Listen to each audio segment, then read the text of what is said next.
Hi friends, how are you doing? How's your symptoms treating you today?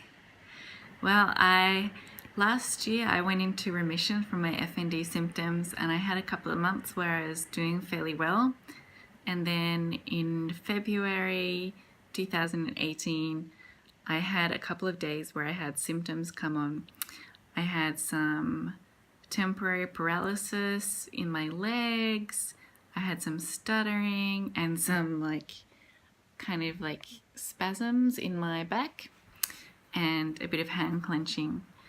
And then it's been about 4 months since then, and I guess I'd say I'm in remission again. So I've had 4 good months where I haven't had functional movement disorder symptoms, but I still have chronic fatigue, I have migraines, I have other things that go on that maybe they're functional symptoms, but they're not movement problems. So for example, dizziness, where if I just turn my head slightly, it feels like the world is spinning, but I'm not actually going to fall over. I don't actually feel like I'm losing my balance. Like fatigue is one that, so the past few days I felt very low energy, and I've been eating well, I've been doing gentle exercise, I've been trying to socialize, and not overdoing it. But it seems like even though I'm spending my energy really well, I'm still fatigued.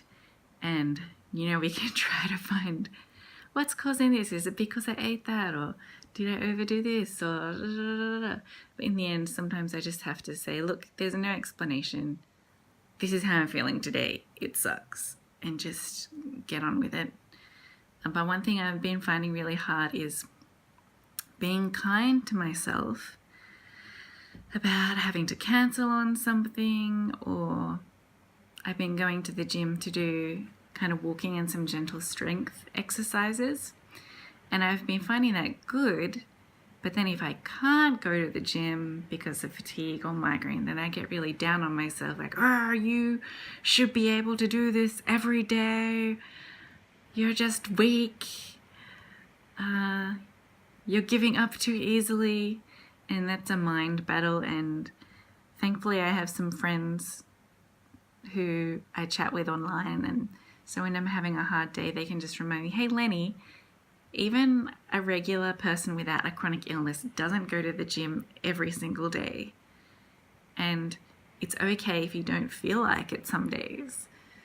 So you need people around you who can speak truth to you and remind you that just because you're having one particularly bad day doesn't mean it's always going to be like this, and you will pull through, and your mentality can be more positive. Sometimes taking a nap, sometimes just going to bed and waking up in a few hours, or waking up the next day, things will be so much better. Yes, so you can see my other videos about spoon theory and the traffic light system to know when not to overdo it, when to push yourself a little bit, and when it's okay to green light, go and enjoy yourself and get out there. But what I wanted to talk about today is setbacks. So setbacks are normal for any kind of recovery, and they're really hard. So this one in February, where I had a couple of days of symptoms, especially the paralysis, it really freaks me out. There's I don't think there's any way to describe it, and it also sets me back in my mind to when I had full body paralysis about a year ago. So I had about 6 hours where I couldn't talk, I couldn't move any of my limbs, and it was one of the most terrifying things I've experienced, because I felt just trapped inside and couldn't control my body. And I haven't found any technique that can get rid of it. Some people in the support groups ask, what's your technique for dealing with different symptoms? So I've talked about spasms and tremors. I've talked about stuttering, but for the paralysis, I don't know any way to make it stop or go quicker except for waiting for time to pass and speaking thoughts to yourself to say to yourself, look, I know I'm safe, I'm not going to die, this isn't going to hurt me, it will pass. But it's the toughest one for me anyway. So when I had this paralysis earlier in the year, it was just in my legs. And what happened was I went into a squat position and then I couldn't move.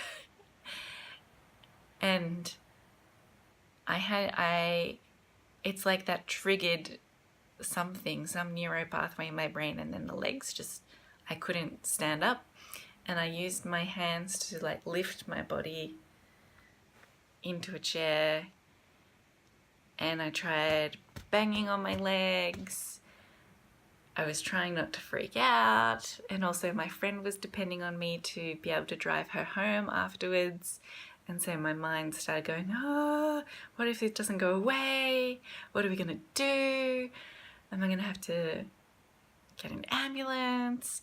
And then what I did is I just played some music, put in my earphones so I could block out all the other noise around, and listen to some music that's really calming for me and has helped me before when I went through some panic attacks and things like that. And just did some deep breathing and counting, and so that calmed my mind down. It didn't stop my legs from being paralyzed for that time, but just after about 10 or 15 minutes I tried to wiggle my toes every so often, and at first I couldn't do it. I'm like, don't freak out, it's fine, you'll be okay, this isn't the end of the world, you've gotten through this before.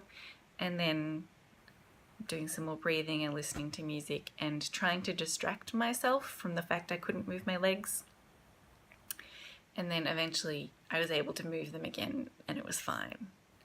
But that setback, it was really annoying, and it was something that was out of my control. And of course we don't do these symptoms to ourselves. Don't believe any lies that say you're like faking this or it's all in your head. Like, no one would put this stuff on, no one would make it up. You're not doing it to yourself. So it was just really annoying that it happened again after being being well for a few months. Just like, oh, okay. Reset the counter to 0, start again, tomorrow is a new day. And my physiotherapist had told me that it's normal to have setbacks in your recovery. And if you think about someone who's a professional athlete and they're training for a certain event, you're not going to be able to run your personal best record marathon every single weekend. You're going to have some times where your body's just not performing as well, or you injure yourself and you need to build up your strength again. And that sometimes I've noticed after I have a setback, then my health actually improves more afterwards. So it's something to keep in mind. Like, for example, last year I got the flu and I was sick for about a month and really just bed rest. Couldn't do much at all. It was a terrible time, the worst flu I've ever had. But then after I recovered from that, I think my general energy was better than it had been previously. And yeah, so something like keeping a record of your activities and energy, or how many spoons you feel like you have to spend. And then over time you can see, oh, I had a low point those few weeks, but actually improved again in the long run. And so it's a slow game. But I guess we hope that by making small choices each day that are positive for our health and focusing on self-care, then in the long run we can improve and we can get better. So I'm having a bit of a chronic fatigue few days at the moment, but even as I'm making this video, I'm reminding myself that, hey, things can get better, they can improve. Just, Lenny, keep doing what you're doing and it's going to be okay.